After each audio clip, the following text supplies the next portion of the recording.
and welcome to our midweek political roundtable. We're coming to you a day early today because we wanted to kind of maybe avoid some of the weather that Ned and Barry are saying may be on the way here. So joining me on the politics roundtable this week is Jessica DeLoach Sabin, Bradley Phillips, Elicia Dover. Thank you all for being here.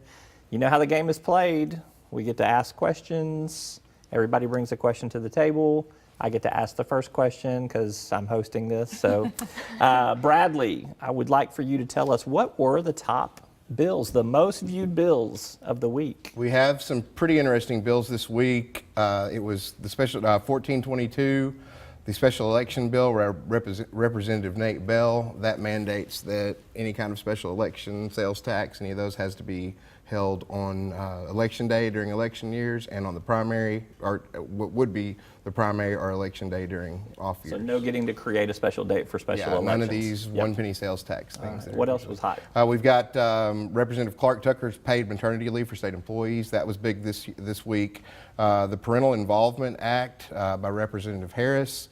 And then Senator Sanders has 516, which lowers felony theft from $1,000 to $500. And then we've got a couple of gun bills. 492 lets you keep your gun in your car in certain parking lots, and then 1432 lets you use concealed carry in polling places, which that got some folks. Some good stuff. So really that lowering that felony theft bill to $500 is so when my car gets broken into and they steal my 80 CDs, it'll be a felony theft since they're not worth as much money as they used to.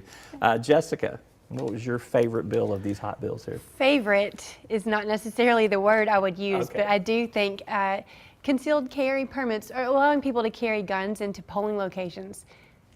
I don't even know where to start with that.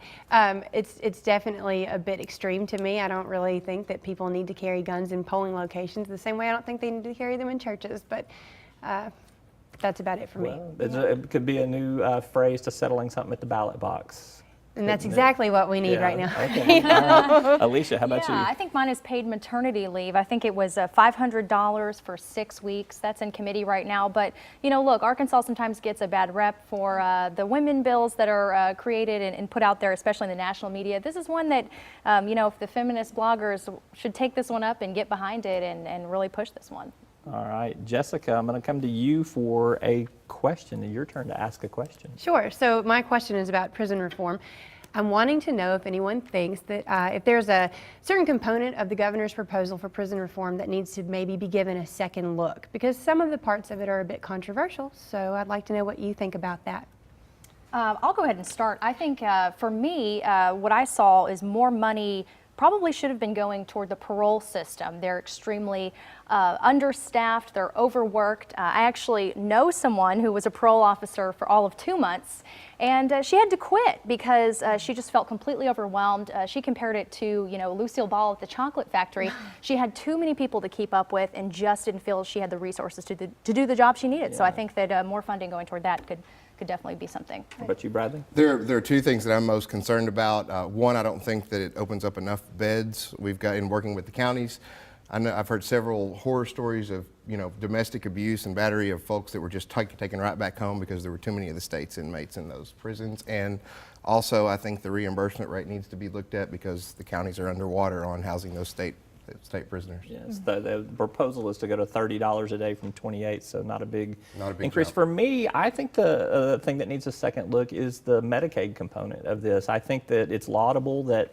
they're going to use Medicaid services to try to address some of the mental health issues and some of the substance abuse issues. The problem is they don't know how much it's going to cost. I mean, it is a real unknown in terms of numbers. Are we talking, is it a $5 million cost to the Medicaid system? A $35 million cost to the Medicaid system, a $235 million cost?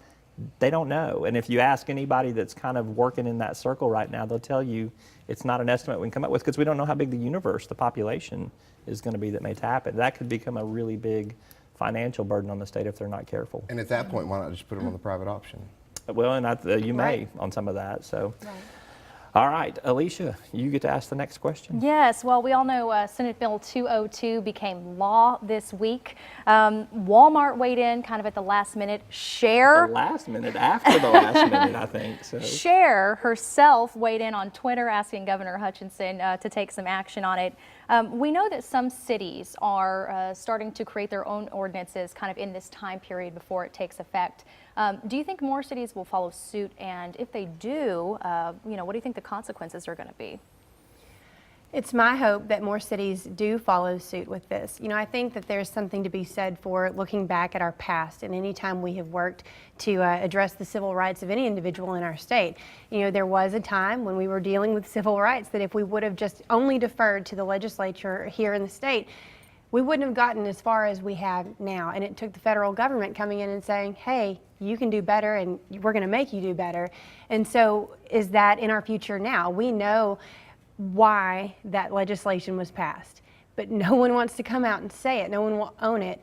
Well, and go it ahead doesn't. And come out and say it now. Well, I'll just come out and say it. I mean, it's SB 202 is a negative piece of legislation for the LGBT community, and it sends a really bad message to the rest of the country. There's absolutely no good reason to justify even passing something like that, and the governor missed a great opportunity to say, you know what? No, I'm not going to accept this. And he would have been taking a risk, but the likelihood of a Republican majority overriding his veto, I think, would have been pretty slim because it would have shown weakness within their party, and right now that's not something that they can afford. Mm-hmm. Bradley, what do you think? I honestly am not educated enough on the issue. I don't know a lot. I was extremely impressed to see Walmart come out the way that they did. Walmart typically is not on the forefront. In the past couple of weeks, you've got Walmart announcing their minimum wage hike. They've got them doing this. It's good to see that Walmart's stepping up and being a progressive company where it is one of the largest retail operations in the country. Yeah, I mean, I think on the civil rights issue there, I mean, I think that history is going to be unkind to this bill being passed by the state legislature. But I think, too, from a local control perspective, it's at least put some things on a fast track for several communities that I think will try to get this established before the law goes into effect. The law doesn't have an emergency clause on it, so it's not immediately into effect. I think it goes into effect July 1st. July 1st, yeah. So I see that's where you're going to see the action. And then I think it'll head to the courts. I do. Yeah, well, come on, everything's got to go to the courts these days. I mean, it wouldn't be a law in Arkansas without going through the legal process there. Bradley, you get the last question here. My question to you all is we've had, around 800 bills filed so far this session. What are your favorites, least favorites? What are your thoughts on the bills that have been filed this session? Who wants to go first? This is a really short show.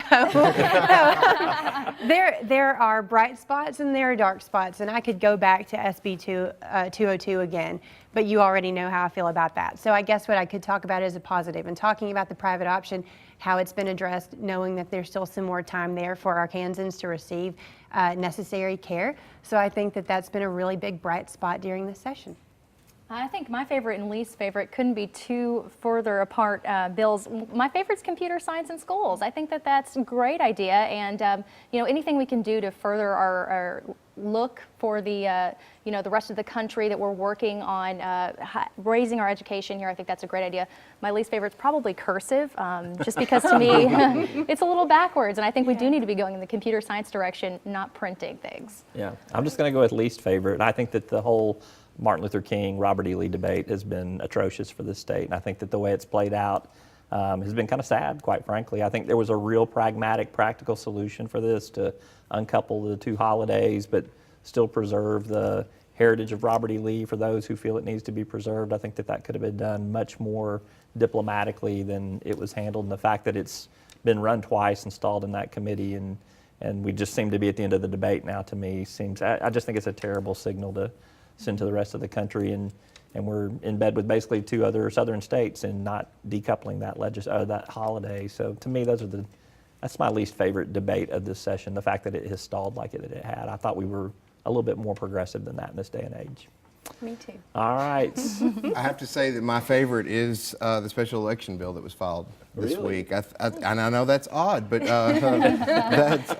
it's really unrealistic to think that the people of Arkansas are going to go to the polls the 4 or 5 times a year, that there's always some kind of special election. And you look at a lot of these 1-cent sales tax things that are put on by the chamber, and you've got 125 people voting for it, and they pass because who's going to go all the way to the polls to vote against a 1-cent sales 3% turnout's tax? good in some countries. Why not here? So.